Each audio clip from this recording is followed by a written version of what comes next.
Hello everyone, welcome to our travel guide on exploring the beautiful city of Bremen in Germany. If you are a motorhome or camper van owner looking for a memorable and exciting travel destination, Bremen should definitely be on your list. In this video, we'll take you through some of the most amazing places to visit, things to do and where to park your motorhome in the city. If you're a caravan owner, we'll show you the city. We're not able to show you where to park because on this occasion we were on Stellplatzes which didn't allow caravans to stay, but I'm sure there'll be other options in the area, and this video might give you some desire to come here, and I guarantee you won't be disappointed. Good morning. Good morning. We've woken up in Bremen. We're staying at a Stellplatz tour to follow because there are one or two quirky, interesting things that you need to know if you come and stay at this Stellplatz. Interesting. But we're off for an exploration around the city today and for quite a few photographs. Some interesting facts about Bremen. It's in northern Germany in the Lower Saxony area, and it's the 13th largest city in Germany itself. Over 2/3 of it was destroyed during World War II, but it was rebuilt and it was one of the founding states of West Germany. Historically, it's relied on the maritime trade because it sits on the banks of the river Weser. Now it's home to some bigger industries. Airbus, they build the wings here for the wide-bodied aircraft. It's also the home to Mercedes-Benz and also Kellogg's and Kraft. The town's split into two. There's the Altstadt and the Neustadt, or the Old Town and the New Town. But most of the historic buildings and the tourist attractions are in the Old Town. This is the Stellplatz, just on the outskirts of Bremen that we're staying at. As you arrive on the site, you come up to the barrier just here. Make sure that you trigger the sensors on the ground and you get a ticket from the machine just here, and there are instructions in every language that you need. There's room here for 90 vans. It's €21 a night for 2 adults. Dogs can come as well, dogs are okay on site. Everything else that you want is at a charge other than toilet emptying.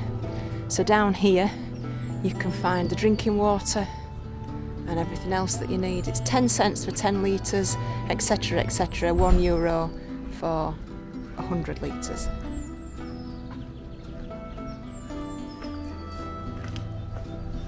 And then you've got motorhome service point, grey waste emptying under there. You've also got showers and toilets. Now when you get your ticket from the machine, when you come in, you actually need the ticket to give you entrance to the showers and the toilets. Round the back is the bins, and you've also got toilet emptying cassette at the back just here. So as we come back round with your car parking ticket, you just scan it under the machine and that gives you entrance into there, and it's €1 for a 5-minute shower. It's quite a busy place. You can bring all sizes of motorhomes, camper vans in here. You can see that there's a large motorhome there, and some of the pictures are reserved for motorhomes that are over 8 metres long. Now the only quirky thing with here is the electric. It's in the €21, that doesn't include electric. So you have to plug into the main electric machine, for want of a better word, sockets, and then you have to feed the machine with coins. Now there is a change machine just outside reception, so you can get the change that you want for the electric, and it's quite expensive. It's 60 cents for a kilowatt, so you have to just meter the machine as and when you need the electric. You can also plug into the satellite TV. You've got one of those on the back of your pitch as well.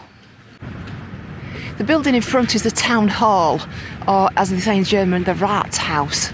I have to say, it is very, very ornate. There seems to be sculptures and mosaics all the way along the facade of the building. It's really quite spectacular.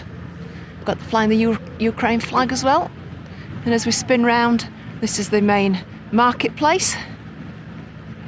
Just coming into the morning sunshine. And again, quite a few bars and places to eat. It's quite early this morning, so there's nowhere open just yet. And again, flying the Ukrainian flag. But yeah, it's a very beautiful city. Just in front is Beck's Bistro. You see lots of Beck's in Bremen because that's where it's brewed. I think I've found somewhere for breakfast. Guten Morgen, what is das? Das ist ein Guten Morgen Frühstück. Zwei Brötchen. Botcherstrasse is one of the main streets to visit in Bremen. Botcherstrasse is quite an affluent area of Bremen. It's full of independent shops, quite quirky ones really. I love this lamp shop. If you've got a cool €200 to spare, you can have something like that, or even more. If you've got €500 to spare, somewhere down the back of the city, you can have one of these as well. Not quite seen anything like that. It looks a great place to visit at Christmas. It reminds me a little bit, if you've ever watched Harry Potter, of Hogsmeade or Diagon Alley.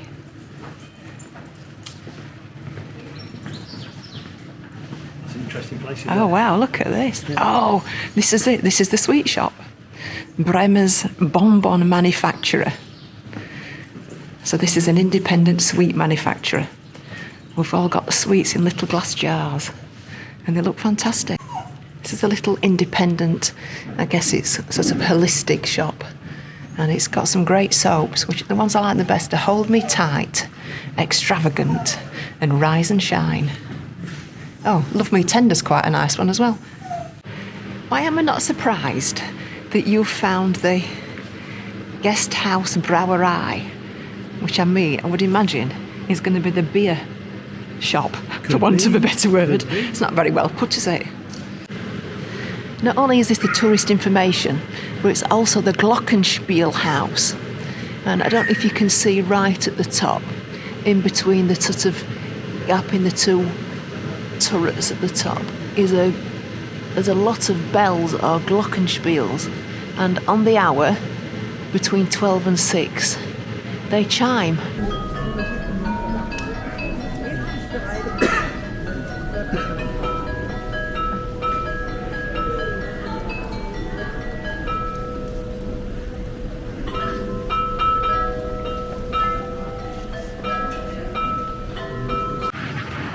This is the impressive entrance to the Bremen Town Hall.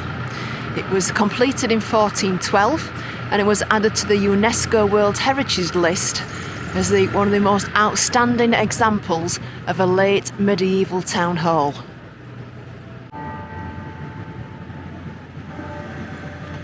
Friday's obviously market day, and if you come here in December, this is where you'll find the Weihnachtsmarkt or the Christmas markets. Today's fun fact, this is Otto von Bismarck, a former Chancellor of Germany. The statue is outside the Dome of St. Peter. It was put here in 1910, 12 years after Bismarck's death. And of all the statues in Germany of him, this is the only one that features him sat on a horse. At the heart of the city is Bremen Cathedral, also known as St. Peter's Cathedral. It's also a UNESCO World Heritage Site, and it has some very important examples of Romanesque architecture, some of the most important in northern Germany. Construction of the cathedral started in the 11th century and took over 300 years to complete. But since then, the cathedral has undertaken several renovations and additions over the centuries, including the addition of a Gothic choir in the 13th century and a replacement of the original wooden ceiling with a vaulted stone ceiling in the 15th century. The cathedral is home to several important artworks, including the 13th century bronze statue of Christ, a 15th century altar with carved reliefs depicting scenes from the life of Christ, and a 17th century organ with over 600 registers. We say there's two sides to every story, and we do get a little bit annoyed sometimes, don't we, with emission zones, particularly as motorhome owners. When you actually walk around Bremen, where there's quite an emission zone around the city, you see that it's led to a proliferation of bike use, very little heavy goods vehicles, and it feels pretty relaxed because of the absence of vehicles. That intensity's gone. You have to have your wits about you because there's bikes coming at you from all angles, a bit like being in York or Cambridge, but it certainly has made a difference, and it does feel Very relaxed and very straightforward and very clean, and the air feels quite fresh. So that's the other side to emission zones, of course. Love them or hate them.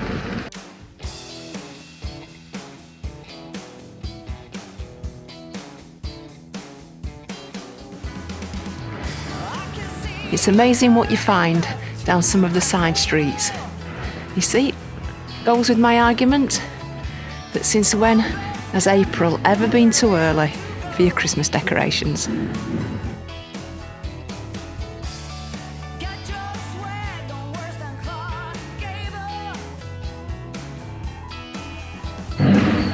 So what did you buy? Baubles, tree decorations, and a very nice Rudolph. No visit to Bremen is complete without visiting the Schnoor Quarter, one of the oldest neighbourhoods in the city, dating back to the 15th century. Its narrow streets and medieval architecture give it a unique and charming character. The name Schnoor comes from a Low German word, Schnur, S-N-O-O-R, which means string or cord, and refers to the street layout of the neighbourhood, which is said to resemble a tangled ball of string. The houses are known for its distinctive roofs and colourful facades. Many of them have been converted into shops, cafes and art galleries, making it a popular destination for tourists and locals alike. The quarter was once thriving under the city's maritime trade, with many of the houses belonging to sailors and shipbuilders. Today it's a cultural hub with several museums, theatres and music venues located in the area, as well as a church which dates back to the 13th century. Don't think there's any doubt in what time it is. I think it must be lunchtime.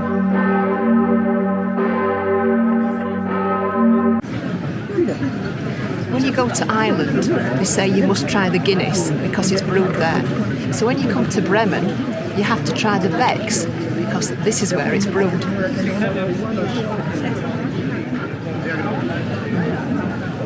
Got a moustache?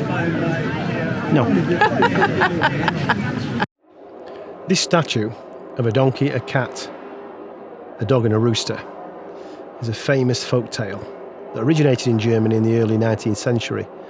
The story is about four ageing and mistreated animals who set out to come to Bremen to become musicians, to improve their lot.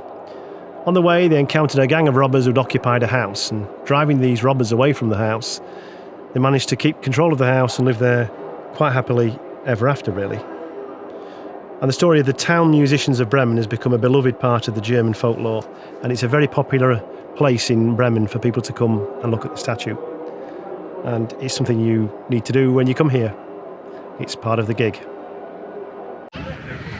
Well, you come all the way to Bremen and you find a boat, or a ship, whatever the correct terminology is, called the Admiral Nelson. So what do you think about Bremen? I thought Bremen was absolutely fantastic, and what a brilliant way to start the grand tour. Yeah, it's a marvellous place. It blew us away, really, didn't it? Yeah, it did. Yeah. You can probably tell how happy we were there. It's quintessentially German, more traditional German, I would say. Of course, Bremen didn't, as we said in the video, didn't fall as part of the East Germany. It stayed in the West. So you haven't got that sort of Eastern European, or I should say Soviet influence. It was rebuilt after the war very quickly, as we've said, part of West Germany. The site we stayed on, one was all round good, really. One or two people might have thought it was quite expensive for an air. But it was a little bit more than an air. Decent showers, decent toilets, quite a lot of facilities. Electric a little bit different. I think we're going to see more and more of this now, where it's prepaid at the meter. But it does make you think a little bit about how much you're using. Yeah. LPG is very, very available in Germany, and I mentioned this probably before, but the easiest LPG connection system I've come across, it screws on rather than just a bayonet fitting. The adapter you need is a separate adapter what you would use in the UK, and depending on what supplier, we use the Gaslow system, and they supply you with a bag of 3. So it's quite easy to get them from the Gaslow shop. So that's the way of doing it. You need it's an environmental zone, so we've said before you need the pass, the green pass. But all in all, I think that's about it, isn't it? It is. It was a great place, convenient for going into Bremen, whether you were on your bike, whether you got a scooter, whatever you'd got. It was a really good place to get into pretty quickly. You can walk in quickly as well. So there is some regulations with scooters that you need to research about Germany. The German scooters have all got registration numbers now, and so there is some regulation. So we didn't get our scooters out because we hadn't sort of factored in using them anyway. Because obviously after this we're heading off to Berlin, where we're anticipating using the public transport system rather than scooters. And we're looking forward to staying. We found an air right in the middle of Berlin, and that's where we're heading for next. So hopefully you'll enjoy that as well, and so will we. And I think that's about it. I think that's it. Martin out. Helen out.